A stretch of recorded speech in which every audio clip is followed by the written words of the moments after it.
Hello, welcome to my YouTube channel, and I'm going to react today America's Worst Airline, Allegiant versus Frontier versus Spirit. I can't wait to see this video so you guys can see it with me. All right, let's get to the video. Get ready for seats that squeeze, no space for your knees, and endless fees. Allegiant, Frontier, Spirit. Which is the best and worst ultra-low-cost airline in the United States? Let's find out as we try all three back to back. Hello, Jet Setters. I'm Jeb Brooks from greenergrass.com. We're about to fly three of the largest low-cost carriers in the United States back to back over the next 3 days. Join us as we try out Allegiant, Frontier, Spirit. This is the low-cost carrier comparison. Here's the plan. On day one, we'll start with Allegiant in Punta Gorda, Florida, near Fort Myers. We'll fly north to Cincinnati. We'll make it. On the second day, we'll make our way to Denver with Frontier, and we'll wrap up the adventure on day three with a flight on Spirit to Las Vegas. When it's all done, we'll rate everything and compare these three airlines to help you decide which one's right for you. Right. And that's what we're all about. Our first flight is with Allegiant. We're flying from Fort Myers up to Cincinnati. Now, Allegiant tends to use smaller airports outside major metropolitan areas, so we're actually flying out of Punta Gorda, which is about 30 minutes north of town. Each of these airlines approaches pricing in a similar way. Sell a dirt cheap basic ticket and then allow passengers to pay extra for however they'd like to tailor their experience. And we booked basically the same thing each time. We paid to pre-select a seat near the very back, ensured we could carry on an extra bag, and also paid to board early. That was to facilitate filming. On Allegiant, that brought our total cost to $291 for two of us. Thankfully, all three of these airlines participate in the TSA pre-check program, and as members, we were through security in no time. Most people have no clue that in 2023, the best way to make money on Amazon is not. It's my first time flying Allegiant. See how it goes. Right. Allegiant is the only airline serving Punta Gorda, and their passengers certainly filled the terminal. Part of Allegiant's business model is to operate out of some of these smaller airports where fees tend to be lower, and in theory, they pass that along to you. For example, there's no jet bridges here, so they get to pay less when they use gates here. The junction behind security offers sundries, everything you could possibly want, including sandwiches. So Suzanne grabbed a cheeseburger. I'm having a turkey panini, and so that's your food option. There's also a bar back here that has really good views of the ramp. But you're just hungry at this point. You gotta get the most bang for your buck on a low-cost airline. If you can pack in a personal-size item that can go under the seat, that's free. However, we're carrying carry-on size bags on this trip.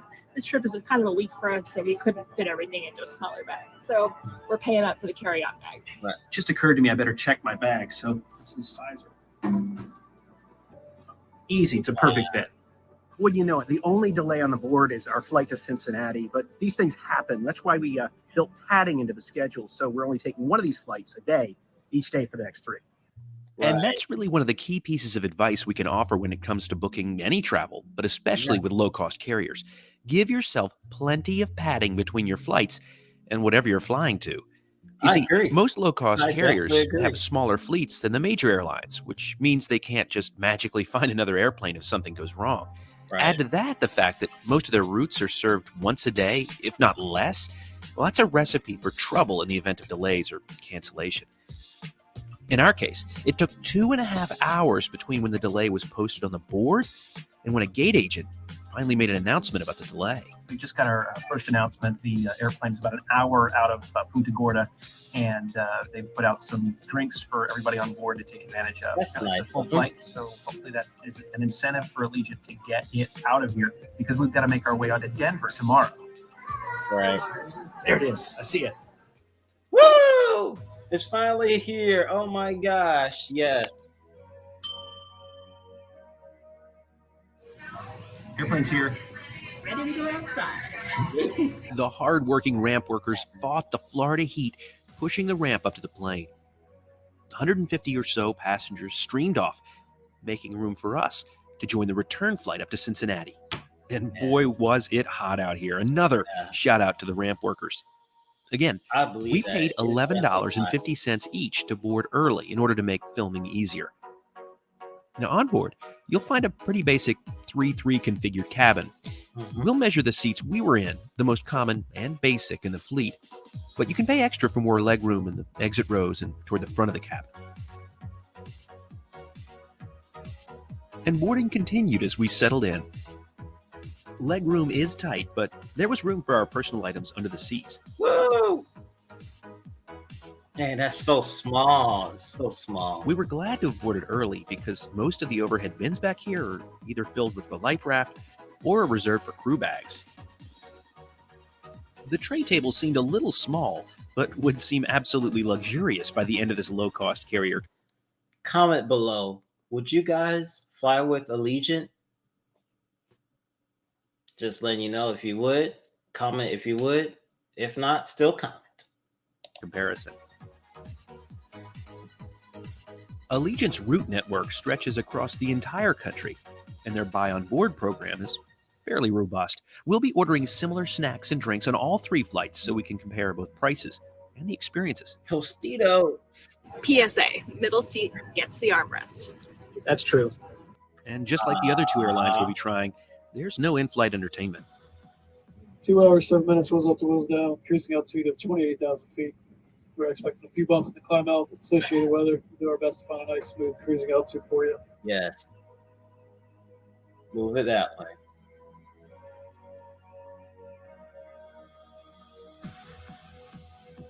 It felt good to be in the air, about 3 hours later than we thought. And still, no explanation from anybody about why. Departing Florida on a summertime afternoon almost always guarantees some turbulence, and our flight was no exception. That is true, especially from a guy that lives in Florida and flew out of Florida. Yeah, it's a lot. It's time for the green grass tape measure. Let's check the pitch. 24 inches, a whopping 24 inches. And now, let's check the knee. 11 inches. Dang. And one more. That's the shoulder width. It was 15 inches. 15. As always, it's best practice to never forget your own in-flight entertainment. However, Right. be sure to download your content. No Wi-Fi on board here. We'll purchase drinks and snacks on each leg of this adventure. And here on Allegiant, 2 gins, a can of tonic, and Doritos cost us $23.96. Jeez. Wouldn't be me. I would not spend that much for that money. And just in case you're curious, here's the full menu, which is available on the Allegiant Airlines app. Now, those 2 hours and 7 minutes passed by relatively quickly, and pretty soon, we were on the ground again. This time in the great state of Kentucky. Kentucky. Well, that was a pretty bumpy 3-hour delayed flight, but we're here in Cincinnati. That's good news because tomorrow morning, first thing, we're headed out to Denver with Frontier. We're just getting started. Another day, another ultra low cost airline. Let's check out Frontier today. We don't fly Frontier Airlines enough to justify paying $60 to join their discount den club. So the base fare for our flight was $49 each. But once we added our reserved seats at the back of the plane and carry-on bags, that included boarding early, our total came out to be just shy of $275 for the 2 of us.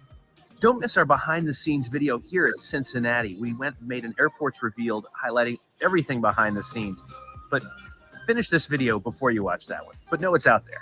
And we're skipping that line because we went ahead and paid for these carry-on bags again. Same as we did yesterday, trying to keep these experiences as similar as possible in order to make the comparison as accurate as possible. Been a hot second since I printed out a boarding pass, but it costs $20 to check in at the counter here for Frontier, so you got to think ahead. What do you think of when you think of Frontier? Right. I think of the animals on the tails. Absolutely. I think of that. I think of Denver. That's probably their biggest hub. Yeah, Let me certainly. fact check that. I'm sure you're right. That was my first Frontier flight was into Denver Oh, as well, that's so excited to go back. And it's time to fuel up for the day. Guy. The need for caffeine is real. We just finished Smart breakfast man. here at Braxton Brewing, and I gotta tell you, those breakfast tacos were the best airport breakfast I've ever had. Highly recommend this place next time you're coming through Cincinnati. You gotta check it out. That's a must-do. I'm so fat. Brendan, you're not fat. It's the shirt. Look at Nate. His true classic. This is a really, really good airport. Frontier's fleet tends to be younger than Allegiant's. For example, the plane we were on yesterday was nearly 20 years old. We were originally scheduled to be on a brand new Neo, A320 Neo today to Denver, but we were just swapped to one that's 7 years old. And thankfully, I'm good to go with this bag. Looks like our airplane, Sammy the Squirrel, may be in need of a visit to the paint shop. No time to think about that now. Boarding was beginning. And because we paid for that extra carry-on bag, we were able to be among the first to board. Yay, first. Frontier's fleet is made up of 3 configured Airbuses, just like Allegiant's. You'll find more legroom if you book the more expensive seats at the very front or in the middle of the plane. But we kept making our way back. I stopped in one of the last open bins. It turns out Frontier also blocks some of the bins at the rear. And thanks to that last-minute aircraft swap, we've moved from the next to the last row to the very last one. If you thought yesterday's seats were bare bones... Now, comment below, would you guys fly Frontier? I mean, it seems like Allegiant to me, but just comment below if you would fly Frontier. These are even more basic. The tray table's even smaller. But we did not have trouble finding space for our carry-ons. And the window offers a nice view of Sammy. Hi, Sammy. Frontier's route map is more extensive than Allegiant's, though. You can even fly with them to Mexico and the Caribbean. And here's the menu. But now, it's time to hear from our captain. Probably a few bumps on the descent into Denver. We got a little weather around Missouri. We have to go around, but we'll try and find you a good ride today.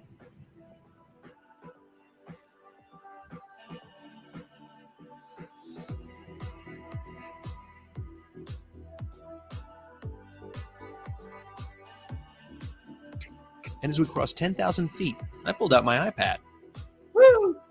No Wi-Fi here on Frontier. And also like Allegiant, plenty of bumps. 2 gins, a can of tonic, and Pringles on Frontier cost $26.98. Now, I wouldn't normally be drinking gin and tonic at 8:30 in the morning on a flight, but this is for data collection purposes. The last time I flew with Frontier, there was an option to leave a tip. Credit card. This time, she just had us tap the machine with the card. So I'm not sure if something changed. Let me know in the comments. Are they still accepting tipping? Almost like popping champagne. Woo! With a snack, drinks, and iPads, the tray tables were pushed to their limit. I guess my point here is that if you're looking to try to get work done on a laptop during your Frontier flight, these seats are probably not for you. Yeah. I measured the pitch at 24 inches. We found 11 inches of leg room, and there are 14 inches of shoulder room. Oh, my. The lavatories on all 3 of these airlines are essentially the same, so here's the one in Frontier. All right. Our 2-hour and 30-minute flight was soon coming to a close. We began our descent into Denver, where we touched down at the country's largest airport by land area. Well, we've made it to Denver. Actually, we got in early. Now, that's a benefit of taking an early morning flight, which we're not doing tomorrow with Spirit. That said, that flight was the longest one of the trip, and I would say that wasn't the friendliest crew we've ever experienced in our lives. Nobody was rude to us, but I saw some unfriendly behavior to other passengers, which is too bad. I know how difficult that job is, but I was sorry to see that.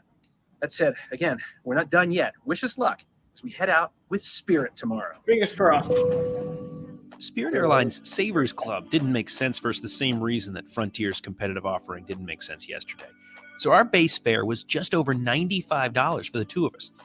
We added our carry-on bags and paid to select our seats again.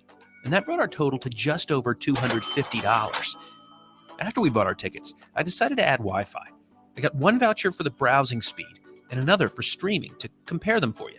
Security here at Denver was so brutal, we didn't have time to stop by the ticket counter. Now, the good news about that is we had no need to. You see, we paid for our carry-on bags and we checked in online. So thankfully, we were able to come straight to the gate. Speaking of, let's go check on it and see if the flight's on time. Our plane is not here yet. It's actually coming in from Las Vegas as we speak, but we're looking on time so far. Hopefully that holds. Which thankfully is something I can also say for the carry-on bag sizer for Spirit Airlines. Well, it's time for Spirit. Did we save the best for last? Or is it going to be a big womp, womp? Well, time will tell. We should be boarding up here pretty soon. Some of you may be wondering why we didn't include Southwest in this low-cost carrier comparison. Well, that's because we think that Southwest, JetBlue, and Breeze might be a better match for each other. Yeah, Let us know in I the comments agree. if you think we should make I agree. another comparison of those three airlines. After a quick bite, we caught a glimpse of our inbound aircraft. Whee! When we flew this route in August of 2023, Las Vegas is the only city Spirit served from Denver. Spirit's ground handlers here in Denver got to work offloading this Airbus A320. However, Just like that, found out our Spirit flight is delayed. There's wind in Las Vegas, and so that's caused a little bit of a delay here. We hope it's only half an hour, but we'll find out. Yeah, there's one thing you can take away, and we can take away from this experience. It's, no matter what airline you're flying first class, you're flying main cabin, fly in the morning. That's probably the best bet to avoid delays. Most definitely. Right. The airlines really want to start the days off right. And as I've always said, weather is the great equalizer. By the way, quick shout out to the ground crew here in Las Vegas at Spirit. They did a nice job of telling us exactly why the delay. Can't say the same for Allegiant the other day in Punta Gorda. It's really great when airlines go out of their way to communicate. More information is always better for passengers, and a better informed passenger is less likely to be, upset. So shout out to these guys. and after only about 30 minutes, We're ready to board up, so it's time to get on this bird. Now, comment below if you guys would fly Spirit. I mean, I flew Spirit before, and I had good experience, but also bad experience. So comment below if you guys would fly Spirit. we paid $7.99 to board with Zone 1. Unlike the first two airlines, Spirit offers a unique configuration for their planes. At the front, you'll find the so-called big front seats. They're arranged in a 2-2 configuration. They're extremely comfortable, although like all of the seats on all of these airlines, they do not recline. The rest of the plane, of course, is arranged in a 3-3 configuration. Spirit does seem to have more overhead bin space toward the back of the airplanes than the other airlines. Mm-hmm. We had no problem with our personal items fitting under the seats. Spirit's Buy On Board program looked pretty similar to the others, but their route network is definitely more extensive. You can fly all the way to South America with them. Wow. The iPhone 15 is here, and this is a mouse case. Running a bit behind schedule today. They had some delays this morning in Vegas when we left there, and now there's more delays going back. So bear with us. We're trying to get a time for departure here for takeoff. Working with air traffic control. Once you're born, though, 1 hour 54 minutes. It's a little bit longer flight this afternoon. A lot of weather around Las Vegas, so they have us going on a different route today. Trust me, it definitely is windy in Vegas.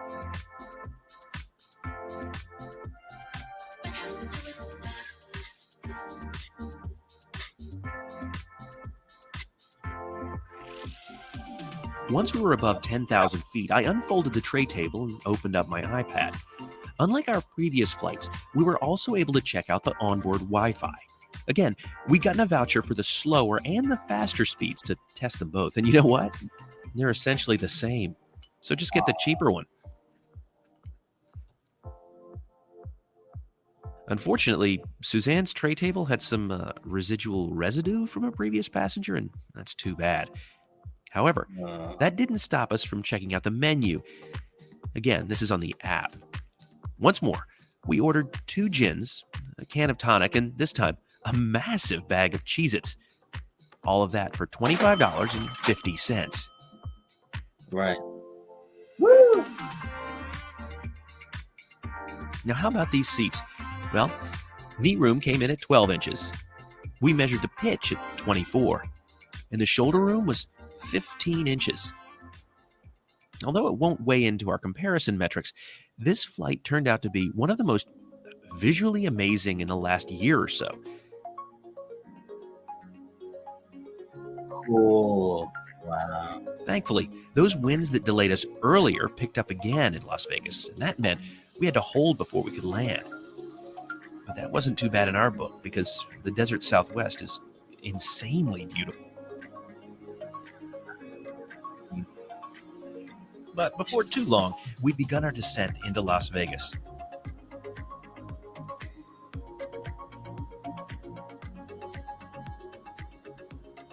Well, that's Spirit in the bag. Now, weather delay can affect anybody, so we won't fault them for that. But now it's time to compare these experiences. And we'll do that by comparing each airline's ground game, seats, buy on board program, onboard service, and in-flight entertainment. Pricing is really a non-factor since all three flights were essentially exactly the same. First, the biggest loser in the ground game category is Allegiant. If only the ground team in Punta Gorda had made some kind of announcement. At one point, I approached a supervisor during the delay and asked for an update personally. She said she didn't even know it was delayed, but that the gate agent working the flight would make announcements every 30 minutes or so. We hadn't heard one, and it took 2.5 hours to get an update. The biggest winner award goes to Spirit, whose contract ground handlers made regular updates during the mere 30-minute delay we encountered. Plus, the pilots updated us throughout the flight, as we had to hold because of wind changes. When it comes to seats, they were all pretty much the same. That said, Frontier is the biggest loser. Their slimline caused us the most back pain.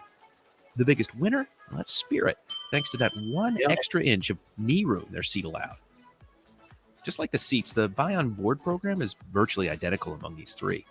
But I guess the winner was Allegiant because their price was the cheapest, beating Spirit by $1.54.